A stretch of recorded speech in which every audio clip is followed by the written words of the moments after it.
तो खबर आजमगढ़ से, जहां निर्बल इंडियन शोषित हमारा आम दल निषाद पार्टी के तत्वावधान में 30 नवंबर 2024 को सहारनपुर से निकली संवैधानिक अधिकार यात्रा निषाद पार्टी के राष्ट्रीय अध्यक्ष व कैबिनेट मंत्री उत्तर प्रदेश सरकार डॉक्टर संजय निषाद के नेतृत्व में आज आजमगढ़ पहुंची। इस दौरान मीडिया से बातचीत करते हुए कैबिनेट मंत्री डॉक्टर संजय निषाद ने कहा कि यह यात्रा 27 जिलों से होते हुए आज 28वें जिले में प्रवेश की है, जिसका उद्देश्य मछुआ समाज को संविधान में प्राप्त अधिकारों के प्रति जागरूक करना है, ऐसे लोगों से सावधान करना है जो संविधान की किताब लिए घूम रहे हैं। उन्होंने कहा कि मछुआ समाज को अनुसूचित जनजाति के तहत आरक्षण का लाभ दिलाने के लिए उनकी लड़ाई अभी जारी है। समाज को अभी तक आरक्षण का लाभ नहीं मिला है। यही कारण है कि यह समाज 2024 के लोकसभा चुनाव में इंडिया गठबंधन के साथ चला गया था, जिसका खामियाजा भारतीय जनता पार्टी को उठाना पड़ा और उत्तर प्रदेश की 43 लोकसभा सीटों पर हार मिली। कहा कि भाजपा को मछुआ समाज को आरक्षण का लाभ दिलाना होगा। कैबिनेट मंत्री आशीष निषाद के बगावती तेवर का संजय निषाद ने समर्थन किया।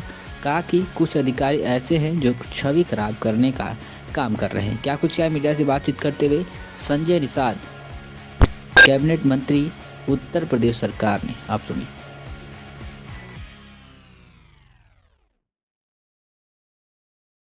पटेल को लेकर के, तो क्या ऐसा नहीं लग रहा है कि कहीं चाहे केंद्र हो चाहे राज्य हो, जो सहयोगी दल है, ये जो 2024 का चुनाव हुआ जिसमें सीटों को लेकर के तालमेल गड़बड़ा है, तो सहयोगी दल भी अपना रास्ता तलाश कर रहे हैं।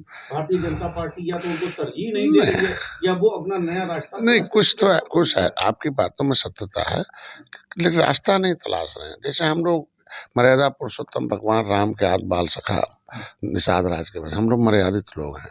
हम लोग जिसके साथ रहते हैं ईमानदारी से रहते हैं। जब सपा ने अंतिम दरवाजा बंद कर दिया तब मैं भारतीय जनता पार्टी के पास, भाजपा जब बंद कर देगी तो हम लोगों को कहीं न कहीं जाना ही पड़ेगा ना। अगर आपने 2019 में हमें 24 में सीट नहीं दिया और नहीं दिया, प्रवीण जी को किस तरीके से उन्हीं के लोगों ने, भाजपा के लोगों ने उस ग्राउंड पर किस तरीके से चुनाव हरवाया। आज भी वो भाजपा में बने हुए, उनके ऊपर कोई कार्रवाई नहीं हुई और आज के दिन में बहुत मुश्किल से आशीष पटेल जीते। जो हमारा एक विधायक था मझवा में, विनोद बिंद, उसे भाजपा में ले गए और उसे लड़ाया गया भाजपा के चुनाव चिन्ह से, लेकिन बाद में हमारे कोटेज में बहुत कहा कि गलत हो रहा। तो ऐसे में जब आप सुंबल नहीं देंगे, आप हमें सीट नहीं देंगे, तो निषाद तो भाई अब जगा हुआ ना, वो कहाँ वोट देगा, तो नुकसान तो हुआ ना। इसलिए बनारस के चारों तरफ जो निषाद थे, बिंद थे, वो निषाद पार्टी की पूजा करते हैं, झंडे की पूजा करते हैं, अपनी ज़िंदगी अपने इस मिशन को इसलिए खड़ा किए हैं, किसी के सहारे मेरा वकील दिल्ली जाएगा और मेरी वकालत करके मेरा कॉन्स्टिट्यूशन ऑफ इंडिया में हिस्सा लिखा है। बड़ी बात बोल रहे हैं, तो क्या 27 में फिर परिवर्तन कुछ कर सकते हैं क्या? अगर समाजवादी पार्टी दरवाजा खोल दे तो आप घुस जाएंगे? नहीं, समाजवादी पार्टी और बहुजन समाज पार्टी को सब हमारा समाज हम लोग देख चुके हैं। भारतीय जनता पार्टी निश्चित रूप से विचार करेगी कि सहयोगी दलों को अभी तो सम्मान के त्रस्त है, लेकिन जो सीटों का तालमेल है, जिस तरीके से सम्मानजनक सीटें दी थी 2017 में 22 में, तो उसी तरीके से 24 में देना चाहिए था। आगे हमको लगता है कि सम्मानजनक सीटें गड़बड़ी दें। लखनऊ से कि दिल्ली से, कहाँ से हो रही है? नहीं, जहाँ भी हो, तो यहाँ के जो कि मैंने पहले ही बता दिया इनको कि जो उनके कुछ ऐसे लोग हैं जो दूसरी पार्टी से आके घुसे हुए हैं भाजपा में और उनके अब नज़दीकी बन के उनके मैसेंजर बने हुए हैं, लेकिन देखने में तो लगता है कि भाजपा ही हैं, लेकिन अभी भी उनका रिलेशन पिछली दलों से है। वो अंदर ऐसा सूचना भेजते हैं कि जिससे कि देखने में तो बहुत अच्छा लगे, लेकिन रिजल्ट बहुत खराब हो। सूचनाओं के आधार पर निर्णय लिए जाते हैं, तो सूचना दिया होगा भाजपा को कि नहीं, सहयोगी दल को सीट नहीं देने से जीत जाएंगे, और क्या हुआ, 43 सीट हार गए और वो भी निषाद बाउल हार गए। मैंने कहा ना, हमें सुल्तानपुर दे दीजिए, हमें फतेहपुर दे दीजिए, और संत कबीरनगर टेक्निकल जिला, वहाँ 3 लाख मुसलमान हैं, 1 लाख यादव हैं, वहाँ एक तेज तार प्रभारी दे दीजिए। कोई वहाँ प्रभारी तेज तर्रार नहीं था। पिछले बार लक्ष्मीकांत वाजपेयी आए थे और एक हारे हुए विधायक को प्रभारी बना दिया था, तो चुनाव तो कैसे जीतेंगे आप उनके लिए? तो ये कहने का मतलब कुछ नुकसान हुआ था पिछले बार। डॉक्टर साहब, एक चीज बहुत गंभीर चीजें आ रही हैं, जैसे आपने सहयोगी दलों की बात करी, तो सहयोगी दलों को संबल को बाइकाट करना भारतीय जनता पार्टी को कहीं ऐसा तो नहीं कि सहयोगी दलों को खत्म करने की नीति ये है कि सहयोगी दल खत्म नहीं नहीं नहीं, ऐसा नहीं, अब खत्म नहीं, सहयोगी दलों का सम्मान बढ़ा है। आप देखे होंगे कि महाराष्ट्र में सहयोगी दल के रूप में जीते हैं। आपने देखा कांग्रेस भी सहयोगी दल के रूप में लेकर झारखंड में जीती है, सहयोगी दल के रूप में ही आप देखे होंगे कि हरियाणा जीत हुई। तो ऐसा नहीं, सहयोगी दलों का सम्मान भारतीय जनता पार्टी का लंबे समय से, और इस समय सहयोगी दलों का अहम भूमिका बढ़ा है। तो ऐसा भाजपा से हमको लगता है कि कोई गलती नहीं करे। अच्छा ये बताइए, जिले की बात कर लेते हैं। अतरौलिया में ओम प्रकाश राजभर 3-4 महीने से डेटा डाले हुए हैं, तो क्या लग रहा है कि इस बार की सीट आप ही लोग लड़ेंगे कि राजभर जी खत्म जाएगी, क्या कुछ लग रहा है ऐसा? अभी तो फिलहाल हम लड़े थे, और अच्छा हमको लगता है पूरे आजमगढ़ में जितना वोट मिला था भारतीय जनता पार्टी को हर सीटों पर, उसमें सबसे अधिक वोट हमें अतरौलिया में मिला था।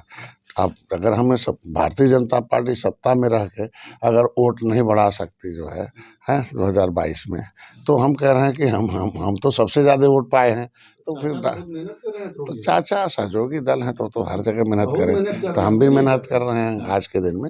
और निश्चित रूप से आज के दिन में हम लोग अतरौलिया हमारी सीट रही है, और सहयोगी दल होने के नाते वो हमको लगता है फिर हम ही लोगों को मिलेगा, हम ही लोग लड़ेंगे। मंत्री जी, इस समय कुंभ चल रहा है, इन्होंने योगी जी ने उसका शाही स्नान को बदल के अमृत स्नान कर दिया, तो किस तरह से आप सनातन अपने आप को कहें, किस तरह से देखते हैं? अरे अमृत शब्द तो और है, अमृत मतलब अमर होने वाला, कभी मिटने वाला नहीं हो।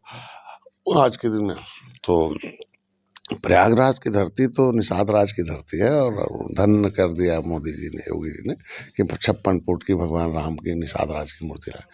इस बार एक भव्य दिव्य कुंभ जो बना है, और जो व्यवस्था पिछली बार दिया था माननीय योगी जी ने, पिछले सरकारों में रही तो व्यवस्था किसके हाथ में रहती थी आप जान सकते हैं। माननीय मुख्यमंत्री जी ने खुद अपने हाथ में व्यवस्था दी, और आपने देखा होगा कि किस तरीके से पर्यावरण, वहाँ का चाक चौबंद जो भी व्यवस्थाएं थी, और इस बार और भी 1.5 गुना के आसपास आदमी आने वाले हैं वहाँ श्रद्धालु। अब पूरी दुनिया के लोग आते हैं उसमें। हम तो पक्ष विपक्ष सबसे कहेंगे, भारतीय सभ्यता, दुनिया के लोग जिस देश में आते हों तो सभी को मिलकर उनका स्वागत करना चाहिए, सम्मान करना चाहिए, और प्रयागराज पर राजनीति नहीं होनी चाहिए। अच्छा मंत्री जी, सवाल ये है, जैसे कि विपक्ष ही लगातार ये कहता था इस सरकार में मुसलमानों के साथ ज्यादती हो रही है। संभल की मामला देख लीजिए, बहराइच का देख लीजिए, हर जगह जो है उनको दोषी ठहरा के उन पर कार्रवाई कुंभ में करना। जाने पर प्रतिबंध। तो इस तरह की कार्रवाई क्या मतलब क्या उनको जारी रहेगी कि उस पर कुछ? अच्छा पहले बताइए, अब कोई बदमाश की कोई जाति होती नहीं है, अपराधी की कोई जाति नहीं होती है। ऐसा नहीं है कि तो अपराधी अगर मुसलमान है तो मुसलमान से क्यों जोड़ा जाएगा। लेकिन अखिलेश जी तो कह रहे हैं ना कि जाति हो रही है लगातार। नहीं, आज के दिन में उनके समय जब दंगा हुआ था मुजफ्फरनगर और जो कैराना पलायन था, वो तो आया ना रिपोर्ट किसकी वजह से दंगा हुआ था, और कैसे फोन गया था कि भाई शांत रखिए और कुछ और मर जाने दीजिए, हैं। तो ये तो फोन करके कराते रहे, और किसके समय दंगा फसाद होता था, हिंदू मुसलमान मरते थे। अब तो दंगा कम हो गया ना, अब तो एकदम नहीं के बराबर हो गया। तो हमारे आखिर मरते कौन थे, मुसलमान ही तो मरते थे जाने से, हिंदू मरते थे, गरीब मरते थे। अब तो दंगा, सच्चर कमेटी का रिपोर्ट ये कहती है कि सपा बसपा कांग्रेस के समय मुसलमानों की दशा बहुत खराब हुई, वो SC ST से भी उनकी दशा खराब है। तो दशा खराब करने के लिए मुसलमान क्यों उनके साथ रहेगा।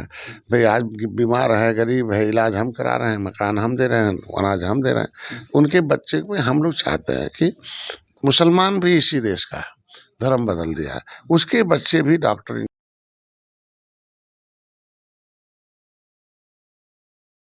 सच्चर कमेटी की रिपोर्ट के अनुसार। तो ये पार्टियां चाहती हैं कि वो उन्मादी रहें, अंध रहें, धार्मिक केवल बने रहें, शिक्षा एकेडमिक शिक्षा की तरफ न।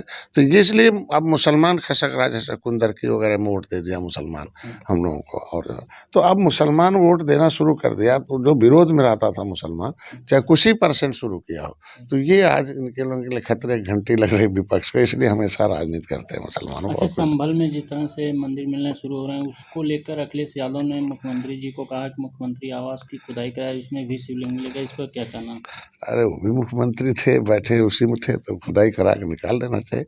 बयान करना अलग मामला है, हम लोगों के बयान के आधार पर खुदाई नहीं हो रही है, न किसी मुख्यमंत्री के बयान के आधार पर या किसी सरकार के बयान के आधार पर तो खुदाई नहीं हो रही। वो तो पुरातत्व विभाग अपना रिपोर्ट लगा रहा है, वहाँ के सर्वेक्षण के हिसाब से रिपोर्ट लग रही है, तो सर्वे होने के बाद जो रिपोर्ट लगेगी वो तो खुदेगा ना।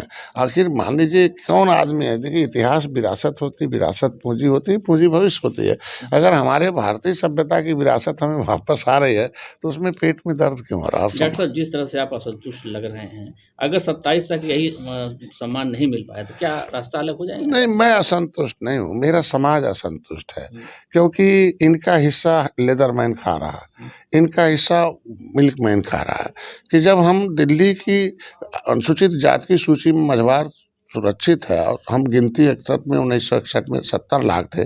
मुख्यमंत्री जी ने पत्र लिख दिया आरजीआई को, बताया जा कि केवट मल्लाह के, आरजीआई ने लिख दिया केवट मल्लाह मझवार हैं, अनुसूचित जाति के हकदार हैं, और उन्होंने ऊपर भेज दिया सामाजिक न्याय मंत्रालय। तो ये तो लटकाने वाली बात हो गई ना। तो समाज नाराज है कि आखिर ये कब तक रही है कि इनका जब अनुसूचित में सारी सुविधा दी गई है, आप ही दिल्ली से ला के रामचरित्र को निषाद में लड़ा के सांसद बनाएंगे, उत्तर प्रदेश के निषाद क्यों नहीं लड़े? जमुना उस पार, अगर नाराज है तो आप उनका भाई, प्रतिनिधित्व मैं कर रहे हैं ना। इसीलिए जमुना उस पार रास्ता तलाशेंगे कुछ। जमुना उस पार निषाद सुरक्षित है, उसकी बेटी की इज्जत सुरक्षित है, उसका धन सुरक्षित है, नौकरी सुरक्षित है, और जमुना इस पार असुरक्षित है। तो अपनी सुरक्षा मांग रहा है। सपा तो प्रेशर में आई 31 दिसंबर 2016 को लागू।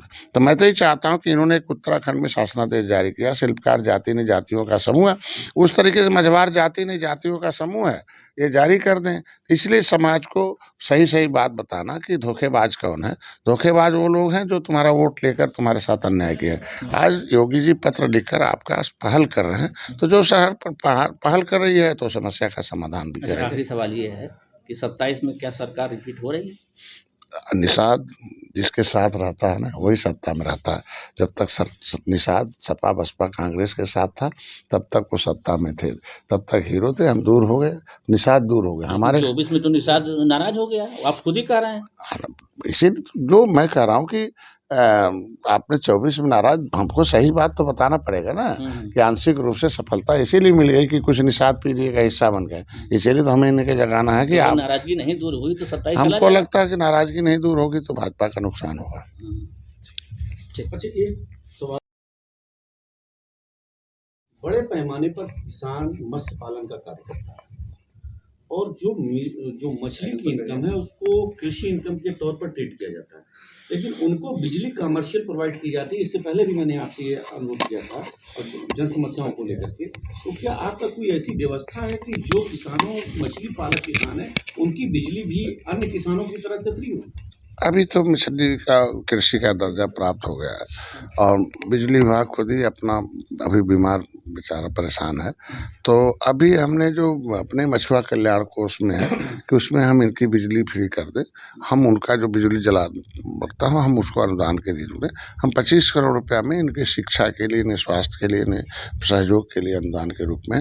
तो अभी उसका बजट बहुत कम है, तो मैंने माननीय मुख्यमंत्री को लिखा है कि वो इनके जिस तरीके से आप कृषि का पैसा देते हैं बिजली विभाग को, उसी तरीके से मछुआरे जितने भी कृषि का दर्जा प्राप्त है तो जो इनका बिजली जलता है उनको दे दिया जाए। तो अभी इनके लिए मुख्यमंत्री संपदा योजना में हम सहयोग कर रहे हैं, मत्स्य बीज का, इनके लिए उनके फीड्स का, अभी मत्स्य अंगुलिका का हम लोग जा रहे हैं इनको। तो इनके लिए पहली बार है मुख्यमंत्री संपदा योजना में जो पट्टे धारक हैं उनको हम सहायता देते हैं 3,20,000 हर 2-2.5 एकड़ 5 एकड़ पर। तो ये बड़ी बात हो गई है। हम लोग कम से कम हर 15 करोड़ रुपये हर साल निषाद राज योजना के माध्यम से, केसीसी के माध्यम से दे रहे हैं। तो बिजली की भी समस्या इनकी दूर हो जाएगी। हम लोगों ने भी पत्र लिखा है, उस पर अगली बार शायद कैबिनेट में आ जाए तो एक बार। अभी कितने जनपद आपने कवर की, कितने बाकी? लगभग ये 27 जनपद हो गए, 28वां जनपद है। और हम लोग ये संवैधानिक अधिकार यात्रा जो है, संविधान में सब व्यक्तियों को अधिकार दिया गया है। बड़े लोगों को भी सम्मान से समृद्धशाली बनने का अधिकार दिया गया, सुरक्षा दी गई है, और गरीब लोगों को भी सम्मान, सुरक्षा, समृद्धि संविधान में अधिकार दिया गया। और उसमें अधिकार दिया कि जो मजबूत घोड़ा होगा और कमजोर घोड़े के में मजबूत वाला सब खा जाएगा, इसलिए कमजोरों के लिए विशेष व्यवस्था दी गई है। उसमें अधिनियम, संविधान अधिनियम है, अधिनियम 341 के अंतर्गत उन्हें अधिकार दिए गए, अधिसूचित हैं राज्यपाल से। अधिसूचित का मतलब है अधिकारियों को सूचित कर दिया गया कि लेदरमैन, वाशरमैन, फिशरमैन का बच्चा सरकारी पैसे से पढ़ के सरकारी नौकरी पाएगा, और जिसको अंग्रेजों मुगलों ने उजाड़ा है, देश को आज़ाद कराने वाली जातियाँ जो रोड पर पाइपलाइन में घूम रही हैं, ऐसे लोगों को व्यवस्था दी जाएगी। और वो पहले आरक्षण के हकदार वही हैं, लेकिन राजनीति के शिकार निर्बल हैं, राजनीति के हिस्सेदार सबल हो गए। तो जो इनको जगा रहा हूँ, उन्हें बता रहा हूँ कि भाई आजकल लेदरमैन भी पहले अपमानित होता था जब तक वो अपने नेता, अपने झंडा, अपने विचार, अपने उस पर राजनीतिक दल में नहीं आया, और जैसे आ गया देखो आज सम्मान के साथ जी रहा। उसी तरीके से फिशरमैन आप भी आओ, अपना टोपी झंडा उठाओ, नारा लगाओ, अपना झुआ भर रोड को पौवा मत पिलाओ, पार्टी के नीचे लेके आओ। कहाँ से यात्रा निकली? और ये एक्चुअल में इनका चूंकि यात्रा शाकंभरी देवी के स्थान है, बहुत पीठ माना जाना है सहारनपुर, और जहाँ जो है नकुल जी जो है रात्रि विश्राम किए थे, महाभारत युद्ध जीता था, तो उस जगह से शुरू करके हम सोनभद्र जाएंगे, और सब सहारनपुर मंडल, मेरठ मंडल, मुरादाबाद मंडल, बरेली मंडल के बाद हमने अभी आजमगढ़ मंडल पूरा किया हूँ। तो ऐसे में 13 तारीख को संकल्प दिवस हर साल मैं मनाता हूँ कि सब लोग संकल्पित हो जाओ, सोच बदल दो, सोच बदलते ही सम्मान मिलेगा। संवैधानिक सोच आ जाए, देश संविधान से चलता है तो संविधान के प्रति आस्था रखो। ऐसे झूठ बोलने वालों से सतर्क हो जाओ, जो संविधान का किताब हाथ में लेकर जब सत्ता में रहते हैं तो उन्हें संविधान नहीं याद आता है, उन्हें चंगू मंगू याद आते हैं, अन्य निर्माता याद आते हैं। तो उनसे सतर्क हो जाओ और संविधान अपने हाथ में लेकर, मतलब अपने वोट से अपनी व्यवस्था सुनिश्चित डॉक्टर करो। साहब, एक सवाल ये है कि आप अपने समाज के लिए, खासतौर से निषाद समाज के आरक्षण के लिए कई आप लोगों ने आंदोलन किया, और अभी आपने लखनऊ में धरना वगैरह भी दिया था, तो क्या वो मांगे आपकी सरकार ने मानी कि नहीं मानी, क्या बताएं? देखिए, एक जब बड़ा मामला होता तो बड़ा पेचीदा होता है। हमारे नाम कई जगहों पर उलझा रखा है, पिछड़ी में भी है, सामान्य में भी है, विमुक्ति जनजाति में, अनुसूचित जनजाति में। धारा 370 बड़ा अहम मुद्दा था, 70 नेता बलिदान हुए तब वो हटा। राम मंदिर बड़ा मुद्दा था, तो ये बड़ा मुद्दा है। 18 के 14 राज्यों में अनुसूचित हैं, दिल्ली में अनुसूचित है, दिल्ली से रामचरित्र निषाद मछली शहर से सांसद बन जाते हैं। तो ऐसे में जिनको चाहिए वो जागे। हमारे आंदोलन का फायदा हुआ, मेरे प्रमाणिक दस्तावेज पिछली सरकारों ने गायब करा दी थी, मैंने उनके खिलाफ मुकदमा भी लिखवा रखा, कांग्रेस के मुकुल वासनी और शैल्या के खिलाफ संसद में। लेकिन हमारे इस आंदोलन का नतीजा रहा कि 7 जून 2015 को जब रेल रोका था, तब जाके उत्तर प्रदेश के राज्यपाल ने उसे बाहर निकाला। मतलब उत्तर प्रदेश सरकार में हमारा नाम जब केंद्र में अनुसूचित में है तो ओबीसी में क्यों डाल दिया, गलत है। क्योंकि जब सुप्रीम कोर्ट ने एक ऑर्डर कर रखा कि नो एनी है power of the high court and the state government in matter of the SC/ST, तो जब राष्ट्रपति नोटिफिकेशन कर रखा है इन जातियों को, तुम कैसे ओबीसी में डाल दिया। जब रेल रोका, सब सरकार को रोका, तब जाके निकाला। लेकिन पीछे अब इस समय सरकार ने एक फायदा दिया।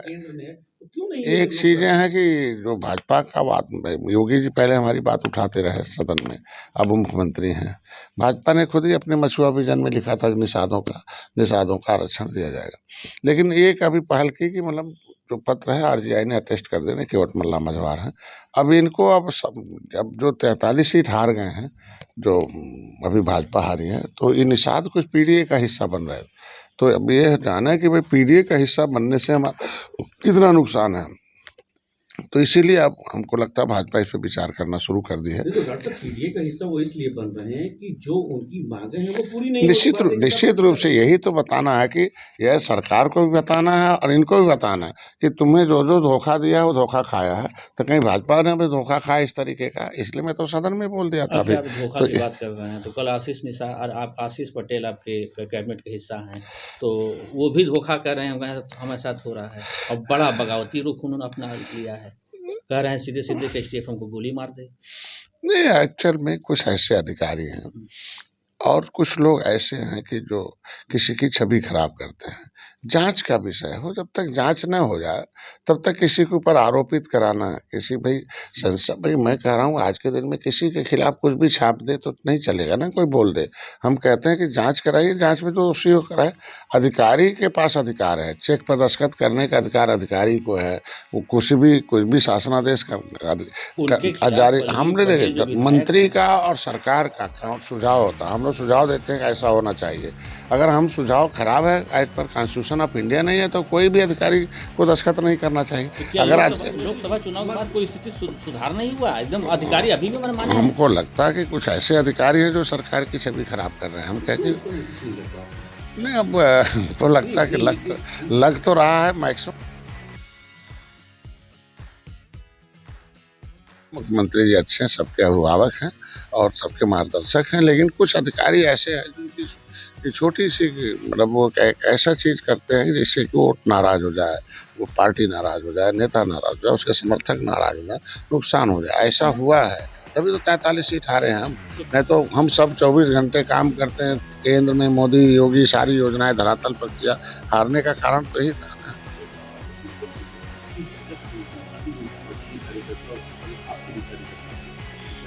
तो लोगों ने स्पष्ट अभी कहा कि जिस तरीके से भ्रष्टाचार अधिकारियों में है उस पर नियंत्रण नहीं हो पा रहा है, इसलिए 27 का नुकसान हो गया। मैं तो कई बार बोला कि कुछ ऐसे हैं उन्हें चिन्हित किया जाना चाहिए कि अंदर से हाथी से कील पंजा की सोच है और ऊपर से सरकार के साथ हैं। और जब मौका पाते हैं तो ऐसा करते हैं कि जो सपा बसपा कांग्रेस को ही फायदा मिले, और इसके वजह से कुछ पकड़े हुए आते हैं। मुख्यमंत्री को धन्यवाद दूंगा, कुछ ऐसे मामले जैसे संज्ञान में आते हैं तुरंत उस पर कार्रवाई भी करते हैं और सजा भी दिलाते हैं। जैसे बलिया में आपने देखा चौकी बदल दी गई, तमाम सिस्टम से आता।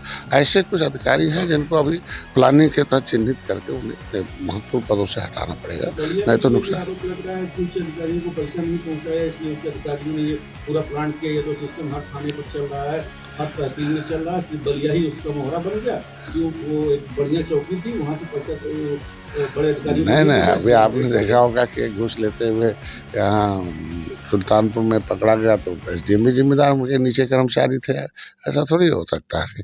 लेकिन मुख्यमंत्री जी देखिए, बड़ा बड़ा प्रदेश है, यहाँ एजुकेशन का बड़ा लैक ऑफ है, यहाँ बहुत आबादी है और यहाँ पिछली सरकारों ने इतना खाई खोद रखा है उसे पाटने में। एक तो यहाँ धार्मिक, यहाँ सामाजिक, तमाम यहाँ राजनीतिक दल ऐसे हैं वो जाति संघर्ष करा के, धार्मिक संघर्ष करा के ही जिंदा रह सकते हैं, तो वो ऐसे उभारते रहते हैं। वो अधिकारी उनके हैं, ये पीछे की सरकारों तो ये ने। आरोप आप भी लगता है कि संभल वाली जो मस्जिद विवाद चल रहा है वो भाजपा की कर रहा है, सरकार उसका नहीं, ऐसा है नहीं। हर हमारे मंदिर के नीचे मस्जिद खोदी जा रही है। देखिए, पुरातत्व विभाग एक है जिसकी जिम्मेदारी है, वो विभाग ही ऐसे बना है, कॉन्स्टिट्यूशन ऑफ इंडिया ने बना रखा है। अगर पुरातत्व विभाग आज स्वतंत्र होकर अपने काम कर रहा है तो उसमें हम क्यों रुकावट बने भाई? पिछली सरकारों ने से रोक रखा था, इसलिए लोग सोचते थे कि कुछ नहीं है, आज हमारी सरकार करा रही है। करा नहीं, वो विभाग ऐसा है कि जिनको पैसे दिए गए हैं, जिनको बजट दिए गए हैं, जिनके अधिकारियों को कहा गया कि भाई आप स्वतंत्र हो, अपना काम करो, रिजल्ट दो, इस प्रदेश देश हमारी है, ये भारतीय संस्कृति हमारा है। तो पुरातत्व विभाग की जिम्मेदारी बनती है ना कि वो जितने भी ऐसे स्थल हैं जो पुरातात्विक उसमें आते हैं ऐतिहासिक रूप से, उसे उजागर करें। तो उसमें सरकार का क्या दोष है? इससे पहले तो आप देखे होंगे कि उसका जवाब माननीय मुख्यमंत्री जी ने सदन में दिया है कि पिछली सरकार ने दंगा कराकर कितने लोगों को मरवाया। हम लोगों ने, वो तो जांच का विषय है, न्यायिक जांच है, दूध का दूध